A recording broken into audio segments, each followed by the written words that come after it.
Guys, Scott back with WodForsaken Events, here to talk about the Clash of Clans, which is going down May 23rd at Tilted Kilt, Scottsdale. That's right, we got a bunch of questions coming up on Battle of Francis, and so we're here in front of the chalkboard tonight here at Spartan Fit, and Scott's going to address some of those questions. We're going to walk through a couple substitution examples on the board for both the 4-man and the 2-man. Okay guys, so Battle of Francis, this is going to be a time-based workout, so it's going to be unlike those first two workouts. So it's going to be AMRAP, a different time domain for the 4-man team and the 2-man team. So it's written right up here on the board. The 4-man teams are going to be doing 4 times 2-minute AMRAPs, and the 2-man teams are going to be doing 4 times 90-second AMRAPs. So it's going to be scored on total number of reps for the entire workout. You're going to be moving down from the grid from the start all the way down to the finish. 1, 2, 3, 4, 4 grids. We've got pull-ups, snatches, burpees, and thrusters. That's going to be the same for all the divisions. All right, and breaking this down further, because we've been getting a lot of questions on substitutions, how are we going to sub in this workout, what's the best way to get the maximum amount of reps, and that's going to depend obviously a little bit on the strengths and weaknesses of your team. But for the 4-man teams, what we're going to be requiring is a male-female substitution. So you really got to have some depth with your team. You can't just have all the males do the snatches and all the females do the thrusters or burpees or whatever you're planning on doing. You really have to have some depth. So starting out in the pull-up, you can start with either female, male, but it's got to go in that rotation. So let's say, for example, all 4 members start down here. 3, 2, 1, go. First female runs out and starts knocking out some pull-ups. Now she might hit fatigue.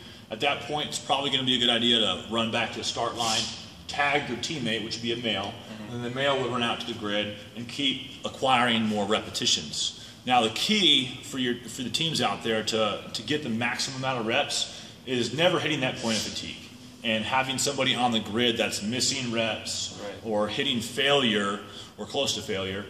You really need to work with your team, talk, have a strategy, try the workout in your gym before you get to the contest, and then you're just going to be set up for success. Sure.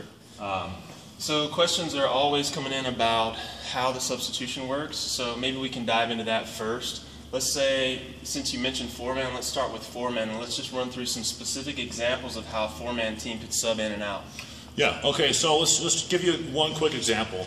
So starting with pull-ups, you have your male run out. Male knocks out 15 pull-ups.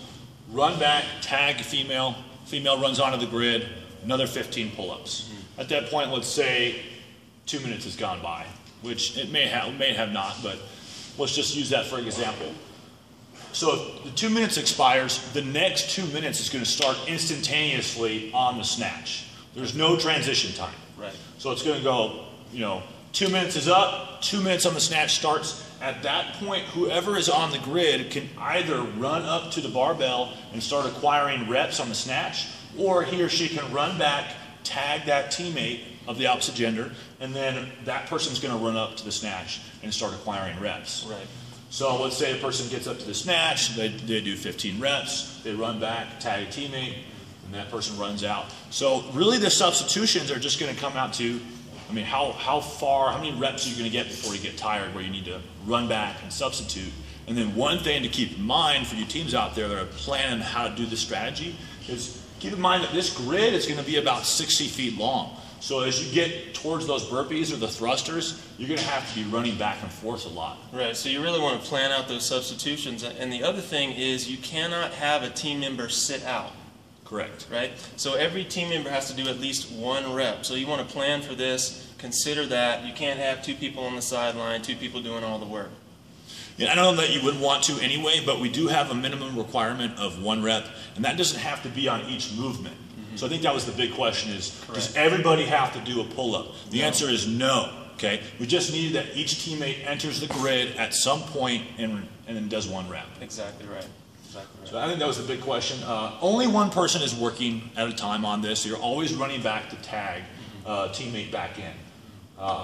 Yeah, and that's the 4-man. It's straightforward, guys. You guys are going to have fun with this workout. It's going to get nasty and grindy towards those burpees and thrusters. Lots of fun. Yeah, and then I guess moving on to the 2-man, like we said, it's four grids of 90-second AMRAPs. Same movements. On this one, it's just male, male, or female, female, so you're really just working with your partner on when you need to substitute. Right.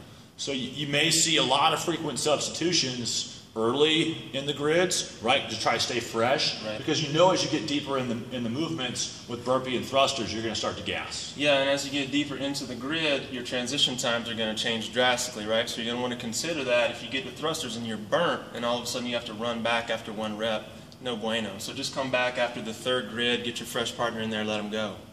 Yeah, and then you can't hide on this workout, right? Because it's just you and your partner. That's right. So it's going to come down to who's got that strongest pair, exactly. Which is why we put it as a third workout. That's going to determine who's going to that final workout. Yeah. So any other points of strategy you think we should mention to the guys coming across the board here? Anything in terms of movement? I mean, big thing is no missed reps, guys and ladies. Just have the repetitions be clean. We are going to be hitting those standards, you know, to a good, you know, to a good degree. You know, chin over bar and pull up, snatch are going to have to be locked out, extended overhead. Burpee is chest, thighs to the ground. So no cutting corners. Make sure you're getting good reps. You don't want to miss any reps here because this, I have a feeling this is going to be close. Right. It's going to come down to just a few reps. Sure. So you want to make sure you're doing quality reps. And then just pace. I mean, pace early on those pull-ups, substitute frequently, and then as you move down the grid, then you can start being on the field of the grid a little bit longer. Fantastic. Any other major points that you've seen question-wise come across the board? I think that pretty well covers. I think that should cover it, guys. One thing we are planning on doing is maybe doing a live stream Q&A. Let us know if you think that'd be helpful, but I think this video is going to really cover a lot of the questions we've been seeing on the Battle of Francis. Yeah, that's a great point, guys. We have over 150 athletes competing at this one event, so we want to make sure that everyone comes as informed as possible and we have as little confusion as possible. So we'll probably end up doing that live, you know, overview. You know, maybe a week out so that we can cut short that athlete meeting that you normally have in the morning. We've got plans to get this event done, you know, within, what, a 6-hour window? Yeah, I mean, 6 hours is going to be maximum. I mean, yeah. Everyone always says, oh, it's going to be this long, and it runs way over. Right. But the nature of this contest, with it being grid style, with it being teams, with us running 2 grids at a time, we're having a fast, fun day. Yeah, it's going to move. We don't want to quick. be out there too. Nobody wants to be out there for 12 hours. Absolutely. So. Absolutely. So if you have any other questions, be sure to hit us up on the Facebook page at facebook.com/WodForsaken or check out the website, WodForsaken.com. Until then, we will see you on the 23rd, and best of luck to you and your team.